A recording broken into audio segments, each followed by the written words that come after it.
Hello everyone, कैसे आप लोग। तो दोस्तों, आई होप कि आप सभी लोग बहुत अच्छे होंगे और बहुत बेहतर होंगे, पढ़ाई कर रहे होंगे। यदि नहीं पढ़ाई कर रहे हैं तो आज से आपको चिंता करने की आवश्यकता नहीं है, क्योंकि मैं आपके लिए लेकर आया हूं बाल मनोविज्ञान की सीरीज। बाल मनोविज्ञान की सीरीज को मैं बहुत बेहतर तरीके से कंप्लीट कराऊंगा। जैसे एक चीज़ मैं आपको और भी बताना चाहूँगा कि इकोनॉमी की सीरीज अभी तक बंद थी, लेकिन अब इकोनॉमी की सीरीज आपको फिर से मैं देने चल रहा हूं, यानी कि फिर से स्टार्ट करने चल रहा हूं।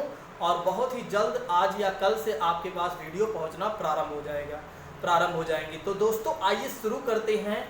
बाल मनोविज्ञान किसके लिए महत्वपूर्ण है? तो दोस्तों, उन छात्रों के लिए महत्वपूर्ण है जो छात्र UP TET, C TET, super TET और रीट जैसे एग्जामों की प्रिपरेशन कर रहे हैं, या डीएसएसबी की तैयारी कर रहे हैं, वो भी टीचर बनने का सपना देख रहे हैं। तो उनके लिए यह महत्वपूर्ण है, क्योंकि आप जानते हैं कि यदि आपका बाल मनोविज्ञान बहुत बेहतर है तो मैं कहता हूं कि इन्वायरमेंट में भी आप बहुत अच्छा कर पाएंगे, हिंदी में भी आप बहुत अच्छा प्रदर्शन कर सकते हैं, यानी कि सारे सब्जेक्ट में आप बहुत अच्छा प्रदर्शन कर सकते हैं। लेकिन आपका बाल मनोविज्ञान बहुत बेहतर होना चाहिए, यानी कि यहाँ कहा जा सकता है कि आपकी समझ बहुत अच्छी होनी चाहिए, तभी आप बेहतर प्रदर्शन अपने एग्जाम में कर पाएंगे।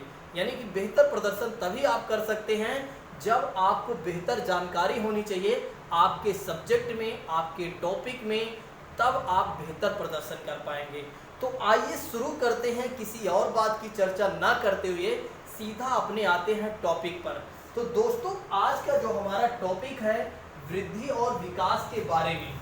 वृद्धि और विकास, वृद्धि मतलब कहा जा रहा है कि ग्रोथ के बारे में बात की जा रही है, और विकास का मतलब डेवलपमेंट की बात की जा रही है। देखिए, वृद्धि और विकास का मतलब क्या हो जाता है, इसके बारे में हम समझेंगे। लेकिन इससे पहले एक बात मैं आपको बताना चाहूँगा कि वृद्धि और विकास किसके बारे में बात हमने करने चल रहे हैं। तो बालक के संदर्भ में हम बात करने चल रहे हैं। तो सबसे पहले आइए बात करते हैं कि विकास क्या है। तो सबसे पहले आइए हम बात करते हैं तो विकास क्या है। तो विकास क्या है, अगर आपसे कोई पूछता है कि विकास क्या है, तो विकास एक सार्वभौमिक प्रक्रिया है। तो आप क्या कहेंगे? विकास एक सार्वभौमिक प्रक्रिया है। तो विकास क्या है? तो विकास एक सार्वभौमिक प्रक्रिया है। अगर आपसे कोई प्रश्न पूछता है कि विकास क्या है, तो विकास एक सार्वभौमिक प्रक्रिया है। और सार्वभौमिक प्रक्रिया है जो जीवन जन्म से लेकर मृत्यु पर्यंत तक चलती रहती है। जो दूसरी बात कह सकते हैं आप, जो जन्म से लेकर जीवन पर्यंत तक या मृत्यु पर्यंत तक, किसके पर्यंत तक? जीवन पर्यंत तक या मृत्यु पर्यंत तक चलती रहती है, उसे हम क्या कहते हैं? विकास कहते हैं। अब आपके मन में एक प्रश्न आ रहा होगा कि किसकी बात की जा रही है? तो बालक की बात की जा रही है। मान लीजिए एक बालक है और उस बालक का नाम है राजू। मान लीजिए एक बालक है, देखिए जितने भी बालक, हम सारे बालक जाति की बात कर रहे हैं, लेकिन एक एग्जाम्पल के माध्यम से मैं आपको समझाता हूं ताकि आपको बेहतर तरीके से चीजें समझ में आ जाए। देखिए, मान लीजिए एक बालक है और उस बालक का नाम है राजू। अब राजू का जन्म हुआ, तो राजू का जन्म जब हुआ तो क्या राजू सीधा तो आया नहीं होगा कि भगवान ने उसे ऊपर से सीधा फेंक दिया और उसका जन्म हो गया। जब किसी बालक का जन्म होता है तो एक पुरुष और एक महिला के आपस में निषेचन होने के बाद क्या होता है? एक बालक का जन्म होता है। तो बालक जो राजू है, इसका जन्म कैसे हुआ होगा? इसके माता पिता के द्वारा, यानी कि माता पिता के आपस में निषेचन के द्वारा इसका जन्म हुआ होगा। तो एक चीज मैं आपको और भी बताना चाहूंगा कि राजू जो है, मान लीजिए राजू जब अपने माता के गर्भकाल में आया होगा, तभी से इसके विकास और वृद्धि की प्रक्रिया प्रारंभ हो गई है। तो इसके विकास और वृद्धि की प्रक्रिया प्रारंभ हो गई होगी, यानी कि कहा जा सकता है कि जितने भी बालक होते हैं तो उनके विकास और वृद्धि की प्रक्रिया कब से प्रारंभ होती है? कि जब ये माता के गर्भकाल में आते हैं, तभी से बालक के वृद्धि और विकास की प्रक्रिया प्रारंभ हो जाती है। तो एक बात आपको समझ में आ गई होगी कि विकास क्या होगा। तो विकास एक सार्वभौमिक प्रक्रिया है और जो जन्म से लेकर जीवन पर्यंत तक चलती रहती है। यानी कि दूसरी बात कही जा सकती है कि विकास तब तक नहीं रुकता है जब तक व्यक्ति की मृत्यु नहीं हो जाती है, तब तक विकास हमेशा होता रहता है। देखिए, विकास जो है हमेशा होता रहेगा, विकास कभी नहीं रुकता है, चाहे वो थोड़ा थोड़ा ही क्यों ना हो। देखिए, विकास की प्रक्रिया धीमी हो सकती है लेकिन विकास होना नहीं बंद हो सकता। विकास हमेशा होता रहता है और यह एक निरंतर प्रक्रिया है। ध्यान रखिएगा, आपके एग्जाम में कई बार पूछा जाता है कि विकास क्या निरंतर प्रक्रिया है। तो हाँ, विकास जो है, विकास एक निरंतर होने वाली प्रक्रिया है जो हमेशा चलती रहती है। जो विकास जो होता है हमेशा चलती रहती है या चलता रहता है, इस बात को आप ध्यान रखिएगा। दूसरी बात करते हैं कि विकास क्या केवल विकास वृद्धि की ओर संकेत करता है। पहली बात की जा रही है विकास, देखिए दूसरा पॉइंट ध्यान रखिएगा, विकास क्या केवल वृद्धि की ओर संकेत करता है। विकास क्या केवल वृद्धि की ओर संकेत करता है।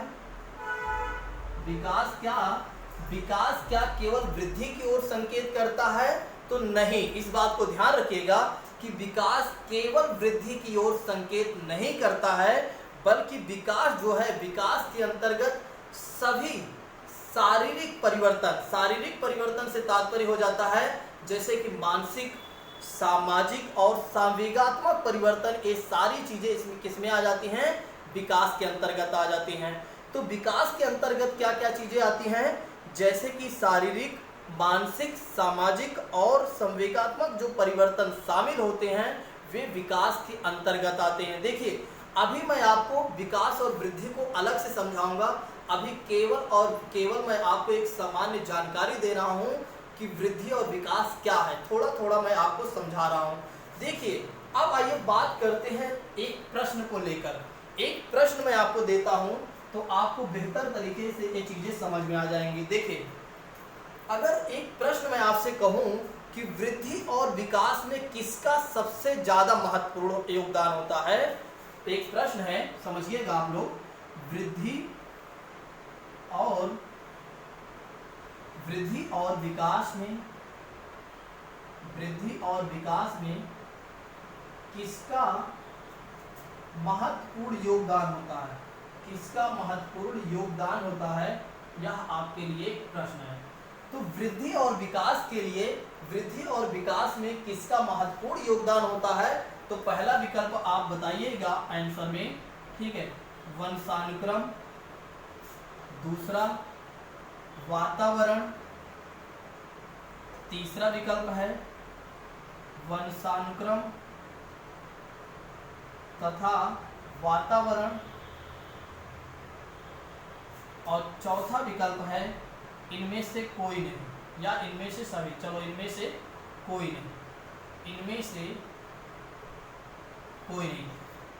कोई नहीं।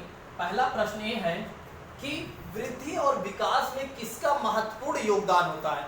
वृद्धि और विकास में किसका महत्वपूर्ण योगदान होता है, तो पहला विकल्प आपके सामने है कि क्या केवल वंशानुक्रम, कि क्या केवल वातावरण इसका योगदान होता है, कि वंशानुक्रम तथा वातावरण दोनों का होता है, या इनमें से किसी का नहीं।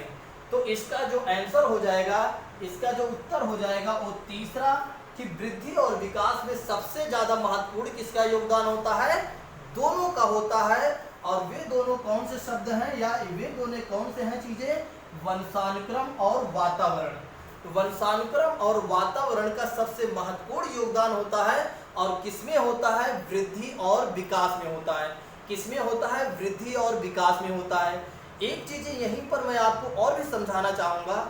देखिए, वंशानुक्रम से मिली हुई चीजें को उसको परिमार्जित करके वातावरण में शुद्ध किया जा सकता है, वातावरण के माध्यम से। मान लीजिए एक एग्जाम्पल है, और एग्जाम्पल मैंने राजू का दिया था। मान लीजिए राजू को वंशानुक्रम में एक चीज ये मिला हुआ है, इसके यानी हेरिडिटी से ये मिला हुआ है इसको, कि ये मानसिक रूप से यह असंतुलन की अवस्था में है, कहीं ना कहीं इसकी भूलने की बीमारी थोड़ी थोड़ी है। देखिए इसमें इसे एक चीज मिला हुआ है वंश से, यानी कि अपने दादा दादी या माता पिता से इसे एक चीज मिला हुआ है, वो है भूलने की बीमारी। लेकिन ये जो भूलने की बीमारी है, इसको हम वातावरण के माध्यम से चाहें तो इसमें हम सुधार कर सकते हैं। देखिए ध्यान रखिएगा इस बात को कि अगर कोई चीजें वंशानुक्रम से मिली है, यानी वंशानुक्रम से हेरिडिटी से मिली हुई है, तो उसे हम वातावरण के माध्यम से सुधार कर सकते हैं, उसे हम सुधार कर सकते हैं, इस बात को ध्यान रखिएगा। दूसरी चीजें देखिए, पूरी तरीके से तो हो सकता है ना सुधरे, लेकिन कहीं ना कहीं थोड़ी ना थोड़ी समझ, थोड़ी ना थोड़ी कहीं ना कहीं एक तरीके सुधार किया जा सकता है। तो ध्यान रखिएगा, अगर आपके एग्जाम में यह भी प्रश्न पूछा जाता है कि अगर कोई चीजें वंशानुक्रम से मिली हुई हैं, अगर किसी बालक में कोई चीजें वंशानुक्रम से आ गया है, यानी हेरिडिटी से आ गई हैं, तो क्या उसका सुधार किया जा सकता है कि नहीं? तो हाँ, उसका सुधार किया जा सकता है वातावरण के माध्यम से। तो वातावरण के माध्यम से वंशानुक्रम से मिली हुई चीज़ों को हम क्या कर सकते हैं? सुधार कर सकते हैं। देखिए हो सकता है पूरी चीज़ें सुधार ना आए, लेकिन थोड़ी थोड़ी सुधार आ सकती है या थोड़ा थोड़ा सुधार किया जा सकता है। ठीक है, अब आइए बात करते हैं दूसरे प्रश्न की बात करते हैं। तो पहला प्रश्न मैंने आपको क्या बताया कि वृद्धि और विकास में किसका सबसे ज़्यादा महत्वपूर्ण योगदान होता है? तो वंशानुक्रम और वातावरण का सबसे महत्वपूर्ण योगदान होता है। और दूसरी चीज़ें मैंने यहीं पर आपको ये भी बताया कि अगर किसी बालक में कोई चीज़ें या कोई बीमारी या कोई ऐसी चीज़ें आ गई हैं जो वंशानुक्रम से मिल चुकी हैं, तो उसे वातावरण के माध्यम से उसमें सुधार किया जा सकता है। पूरी तरीके से तो हो सकता है ना सुधार हो, लेकिन थोड़ा कहीं ना कहीं सुधार हो सकता है, इसको आप ध्यान रखिएगा। अब आइए बात करते हैं दूसरे प्रश्न की। आज बात करते हैं कि दूसरा प्रश्न क्या है। देखिए अब आइए बात करते हैं दूसरा प्रश्न क्या है। दूसरे प्रश्न की बात करें तो अभिवृद्धि और विकास की प्रक्रिया कब से प्रारंभ होती है? देखिए दूसरा प्रश्न ये है कि अभिवृद्धि और विकास, अभिवृद्धि और विकास की प्रक्रिया कब से प्रारंभ होती है? दूसरा प्रश्न है कि अभिवृद्धि और विकास की प्रक्रिया कब से प्रारंभ होती है? अभिवृद्धि और विकास की प्रक्रिया कब से प्रारंभ होती है? तो मैं आपको सीधे इसका प्रश्न बता देता हूं, इसका उत्तर बता देता हूं, जब से बालक माता के गर्भकाल में आता है, या ऐसे कह सकते हैं जब से बालक का बीजारोपण होता है। जब से बालक का बीजारोपण होता है, जब से बालक का बीजारोपण होता है, जब से बालक का बीजारोपण होता है, तब से अभिवृद्धि और विकास की प्रक्रिया जो होती है प्रारंभ हो जाती है। तो अभिवृद्धि और विकास की प्रक्रिया कब से प्रारंभ होती है बालक में? तो जब से बालक का बीजारोपण होता है, जब से बालक का बीजारोपण होता है, तब से बालक में अभिवृद्धि और विकास की प्रक्रिया प्रारंभ हो जाती है। अब मैं एक एग्जाम्पल के माध्यम से और आपको समझाता हूँ। जिस तरह से ऐसे कह सकते हैं, मान लीजिए एक एग्जाम्पल लेता हूँ मैं। मान लीजिए ये है गेहूं का, मान लीजिए एक खेत है और इस खेत में हम बो देते हैं, गेहूं का बीज डाल देते हैं। और गेहूं का बीज जैसे ही हम डालते हैं, जिस दिन से हम गेहूं का बीज डालते हैं, उसी दिन से गेहूं के वृद्धि और विकास की प्रक्रिया प्रारंभ हो जाती है। तो यानी कि कहा जा सकता है कि जिस दिन से या जिस तरह से गेहूं के बोने पर उसकी वृद्धि और विकास की प्रक्रिया उसी दिन से प्रारंभ हो जाती है, उसी तरह एक बालक का जैसे ही बीजारोपण, यानी कि जब माता और पिता का मिलन होता है और उसमें निषेचन की जब प्रक्रिया होती है, तो एक तरीके से कहा जा सकता है कि उसी समय से क्या होता है कि बालक की भी वृद्धि और विकास की प्रक्रिया प्रारंभ हो जाती है। तो ध्यान रखिएगा कि बालक में वृद्धि और विकास की प्रक्रिया कब से प्रारंभ होती है? तो जब से बालक का बीजारोपण होता है, तब से बालक में विकास और वृद्धि की प्रक्रिया प्रारंभ हो जाती है या प्रारंभ होती है। इसको आप ध्यान रखिएगा। और साथ ही साथ मैं आपको ये भी बताना चाहूँगा कि कि विकास के बाद, देखिए जन्म के बाद यानी कि उसके जन्म के बाद भी बालक के, मैंने आपको अभी बताया था कि बालक के जन्म के बाद भी उसमें विकास होता है। और विकास किस प्रकार का होता है, जैसे कि शारीरिक विकास होता है, मानसिक विकास होता है और सामाजिक विकास होता है। तो जन्म के बाद बालक के शारीरिक विकास होता है, मानसिक विकास होता है और सामाजिक आदि का भी विकास प्रारंभ होता है, विकास होता है। इस बात को आप ध्यान रखिएगा। अब आइए बात करते हैं एक एक चीजों के बारे में। अभी मैंने आपको सामान्य जानकारी दिया वृद्धि और विकास के बारे में, लेकिन हो सकता है आपको समझ में ना आया हो, लेकिन अब आपको मैं समझाने वाला हूं वृद्धि और विकास को बेहतर तरीके से, ठीक है, एक एक करके कि वृद्धि क्या है और विकास क्या है। आइए बात करते हैं अगले क्लास में, ताकि आपको बेहतर तरीके से चीजें क्लियर हो जाएं।